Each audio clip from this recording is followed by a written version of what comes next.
నమస్తే, welcome to Leo. మనతో ఉన్నారు సీనియర్ జర్నలిస్ట్ కనకదుర్గ వడ్లమణి గారు. మేడం నమస్తే.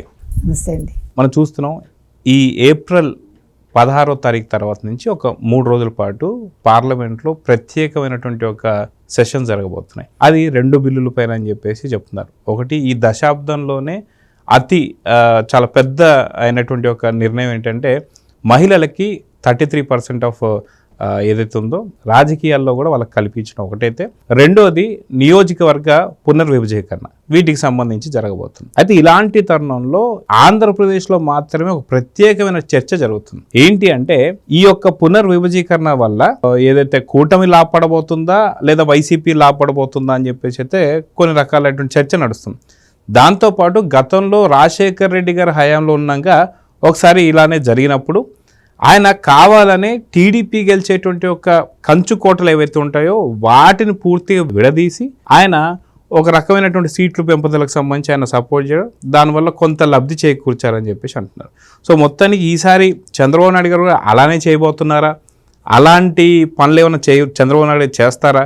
నిజంగా చేస్తే కూటమికి లాభమా వైసీపీకి లాభమా అంటే ఏం చెప్తారు అండి? ముందు చంద్రబాబు నాయుడు గారు ఇలాంటి పని చేస్తారా చెప్పండి నాకు.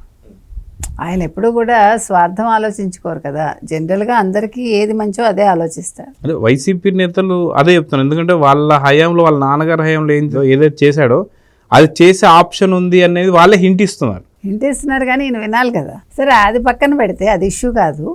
ఇవాళ 263 స్థానాలు అవుతాయి కదా.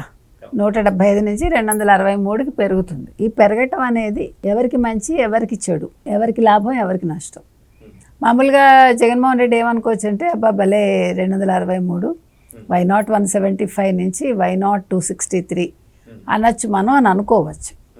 చంద్రబాబు నాయుడు గారు అలా ఏమీ ఆలోచించారు. సరే, వచ్చినప్పుడు చూద్దాం అనుకుంటారు ఆయన. ఇప్పుడు ఎలక్షన్స్ వచ్చినప్పుడు అప్పుడు దాని ప్రకారం వాళ్ళు ప్లాన్ వేసుకుని ప్రచారం చేసుకుంటారు. ముందు నుంచి ఆయన ఏం పట్టించుకోరు అలాంటివి.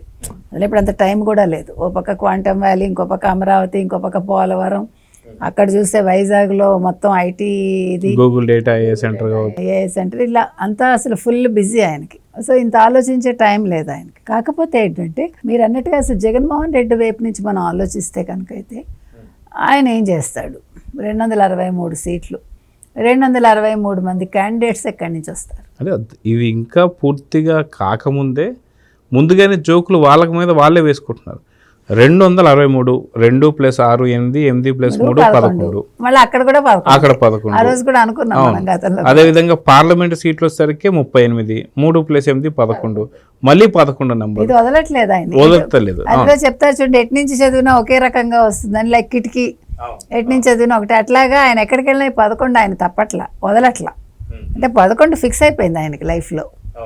సో మీరు చెప్పినట్టుగా ఇంకా ఆలు లేదు చూలు లేదు అని ఇంకా జరగాలి. 16వ తారీఖు తర్వాత 3 రోజులు సమావేశాలు అయ్యాక సౌత్ వాళ్ళు ఏమంటారు, నార్త్ వాళ్ళు ఏమంటారు ఇంకా ఏం తెలీదు. దీని మీద పెద్ద చర్చ జరుగుతుంది. ఈ చర్చ జరిగాక ఇది ఫైనల్ అయింది అనుకోండి. ఇప్పుడు 263, ఇక్కడ 38. యాక్చువల్గా 38 మనకు తక్కువే. అంతకుముందే మనకు 42 ఉండేవి చెప్పాలంటే. అసలు అందుకనే కదా సగం విడదీయడానికి చిదంబరం కారకుడయ్యాడు. యాక్చువల్గా సంపూర్ణ మద్దతు ఇచ్చిందే ఆయన కదా. ఆయన చెప్పే సోనియా గాంధీ చేశారు, అది అందరికీ తెలిసిన సత్యం. ఇప్పుడు 263, 175లోనే 88 క్యాండిడేట్స్ని ఎంతమందినో మార్చాడు ఆయన, కొత్త వాళ్ళని తీసుకొచ్చాడు. సో 175కి ఆయన గిలిగిలా కొట్టుకున్నాడు. కొత్త క్యాండిడేట్స్ వచ్చారు, డబ్బులు తీసుకున్నాడు. వాళ్ళు వెళ్ళి ప్రచారం చేసినా ప్రజలు నమ్మలేదు. అందులో అసలు ఆయనకి ఒక పోటు కాదు ప్రజల నుంచి. ముఖ్యంగా అదేంటది పట్టాదారు పాస్ పుస్తకాలు అనేది చాలా పెద్ద తలనొప్పి అయిపోయింది ఆయనకి. తర్వాత ఆయన ఏమీ చేయలేదనేది ప్రజలకు తెలుసు, అభివృద్ధి. సరే, అన్నీ కలిపి ఆయన్ని మీరు చెప్పినట్టు 11 సీట్లకు పరిమితం చేశారు. అయితే ఇప్పుడు నెగ్గిన వాళ్ళు కూడా అందరూ తప్పనిసరి పరిస్థితుల్లో బయటకు వచ్చి మాట్లాడే వాళ్ళు ఎవరన్నారంటే ఆ 5-6 కనిపిస్తారు. అది కూడా ఎమ్మెల్యేలు కాదు, ఓడిపోయిన వాళ్ళు. ఎమ్మెల్యేలు ఎవరు నోరు విప్పరు. వాళ్ళు ఎవరిని కూడా ఆయన బయటకు తీసుకురాడు, రమ్మని చెప్పడు. పాపం వీళ్ళకి పని పాటు లేదు, వీళ్ళకి ఇంకా అర్థం కాక వీళ్ళు వచ్చి ఇంకా ఏదో జగన్మోహన్ రెడ్డి తరఫున మాట్లాడుతూ ఉంటారు. ఇప్పటికైనా కళ్ళు తెరిస్తే బాగుండండి, తెరవరు. అటు బొత్స కావచ్చు, ఇటు పేర్ని నాని కావచ్చు, లేదంటే అంబటి రాంబాబు కావచ్చు, రోజా కావచ్చు, అందరూ ఓడిపోయిన వాళ్ళే, రజనీ కావచ్చు. ఇందులో గెలిచిన వాళ్ళు ఒక జగన్మోహన్ రెడ్డి తప్ప ఇంకెవరూ మాట్లాడరు. మరి ఎందుకనో తెలియదు. మరి రేపొద్దున ఏం చేస్తారు?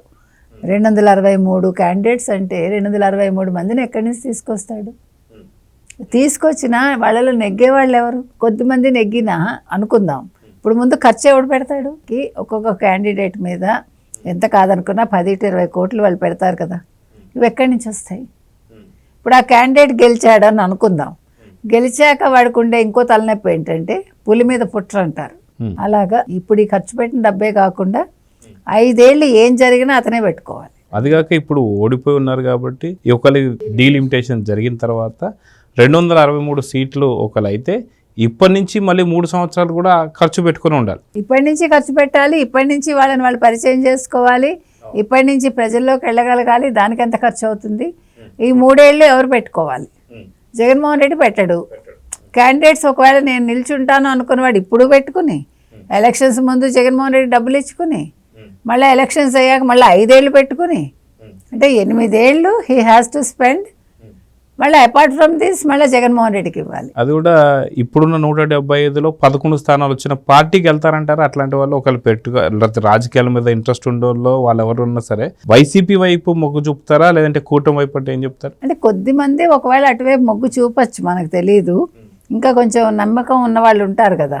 ఇప్పుడు ఎంత చెడు చేసినా కొంతమందికి అది ఎక్కదు వాళ్ళ దాకా వస్తే కానీ. అలాంటి వాళ్ళు ఎవరైనా ఉండొచ్చు.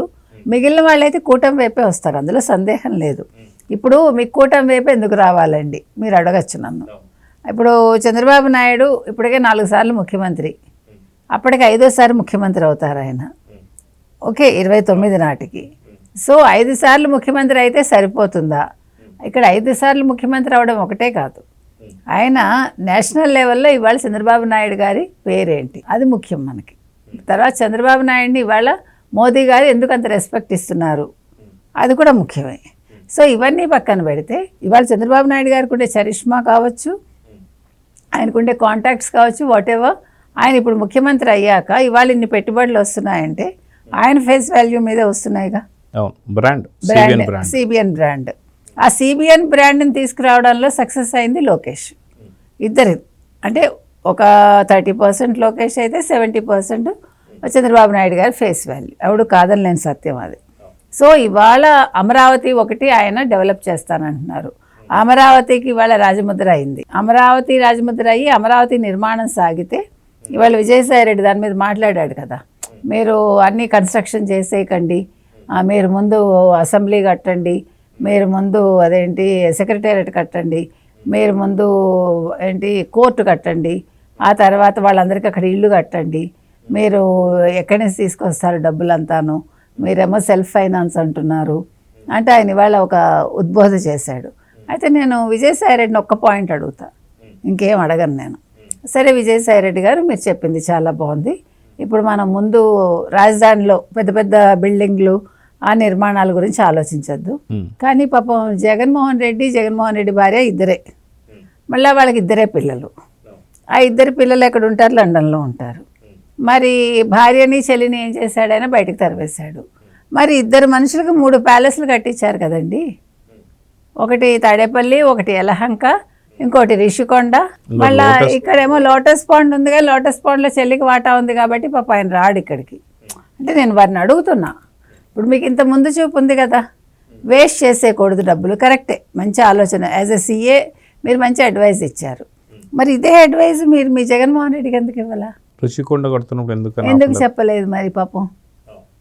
ఇప్పుడు ఇక్కడేమో కేసీఆర్ లాంటి వాళ్ళు ఫామ్ హౌస్ పాలన, కానీ సెక్రటేరియట్కి 1100-1200 కోట్లు కట్టాడు ఆయన. కట్టాక ఆయన అందులోకి అడుగు పెట్టలేకపోయాడు.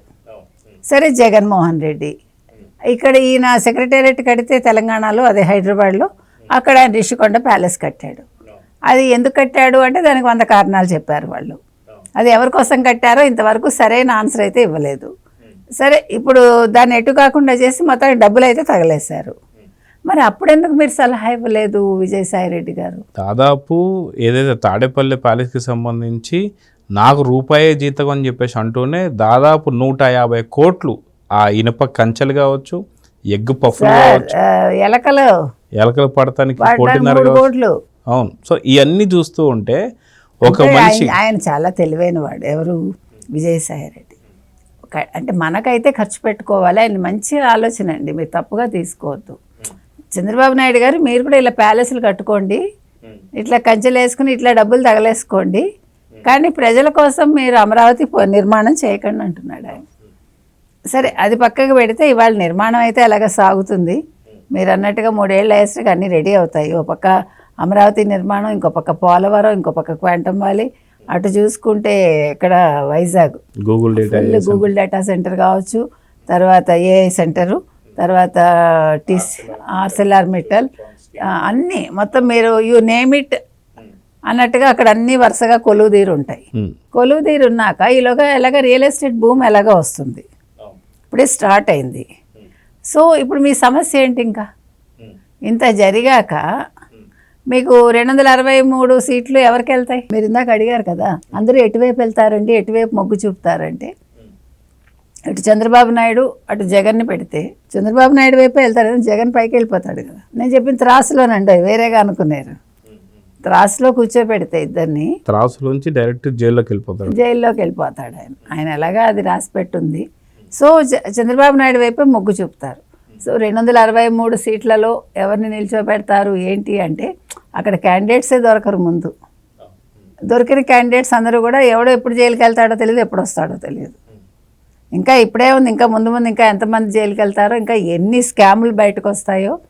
ఇప్పుడు వాసుదేవరెడ్డి మొత్తం మద్యానికి కారకుడు ఆయనే అంటున్నారు కదా. ఇప్పుడు మరి కేసులన్నీ ఎటు తిరిగి ఎటు వెళ్ళి ఎవరి పీక్కి చుట్టుకుంటాయో ఎవడికి తెలియదు.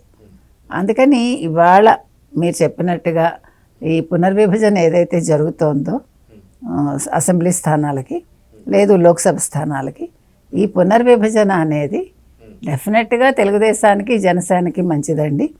జనసేన మొన్న వాళ్ళు తగ్గి 21 సీట్లు తీసుకోవటం వల్ల వాళ్ళకి మంచిగా జరిగింది. 100% స్ట్రైక్ రేట్ వచ్చింది. ఫ్యూచర్లో కూడా వాళ్ళు కలిసే పోటీ చేస్తారు. ఎవరు ఎన్ని కుట్రలు చేసినా ఏం ప్రాబ్లం ఉండదు వాళ్ళకి. ఎందుకంటే పవన్ కళ్యాణ్ ఫిక్స్ అయిపోయారు. ఆయన ఫిక్స్ అయ్యాక ఎవడైతే ఏంటి, ఎవడు కాకపోతే ఏంటి, ఫిక్స్ కాని వాళ్ళు పార్టీలోంచి బయటకు వెళ్ళిపోయారు. అదేం పెద్ద విషయం కాదు. ఏమండి ఎప్పుడూ కూడా పార్టీ అనేది బలోపేతం ఎలా చేసుకోవాలో చూసుకోవాలి కానీ వ్యక్తి కాదు. అక్కడ ఉండాల్సింది సంస్థ అనేది ఆలోచించుకుంటే ఈ రకంగా ఉంటారు. అందుకని జనసేనకి ఫ్యూచర్ బాగుంది, తెలుగుదేశానికి అంతకంటే బాగుంది. ఎటొచ్చి నష్టపోయేది జగన్మోహన్ రెడ్డి. ఎందుకంటే ఇప్పుడు వాళ్ళకి సమస్య ఏంటంటే వాళ్ళకి ఆస్తులు కూడా సీజ్ అవుతాయి రేపొద్దున్న. అయ్యాక ఎక్కడి నుంచి ఖర్చు పెడతాడు? దొంగ డబ్బు తీయగలడా? ఇవన్నీ ప్రశ్నలు. ఈ ప్రశ్నల మధ్యలో ఇవాళ ఈ 16వ తారీఖు తర్వాత 3 రోజులు జరిగే సమావేశాల్లో మరి వైసీపీ స్టాండ్ ఏంటి అనేది ఆ రోజు బయటపడుతుంది. సో చూద్దామని ఖచ్చితంగా మీరు అన్నట్టుగా డీలిమిటేషన్ ద్వారా జరిగేటువంటి ఒక సీట్లు పెంపు ఏవైతే ఉన్నాయో వీటిల్లో ఇప్పుడు ఉన్నటువంటి సీట్లకే ఏదైతే క్యాండిడేట్స్ లేరనుకున్న దానికి మళ్ళీ జగన్మోహన్ రెడ్డి పైన ఇంకొక ఏమంటారు మూలిగే నక్కపై తాటికాయ పడ్డట్టు ఇదో పెద్ద భారం కింద పడబోతుంది. సో చూద్దాం జరగబోతుంది. నమస్తే. Please subscribe to Leo news for more videos.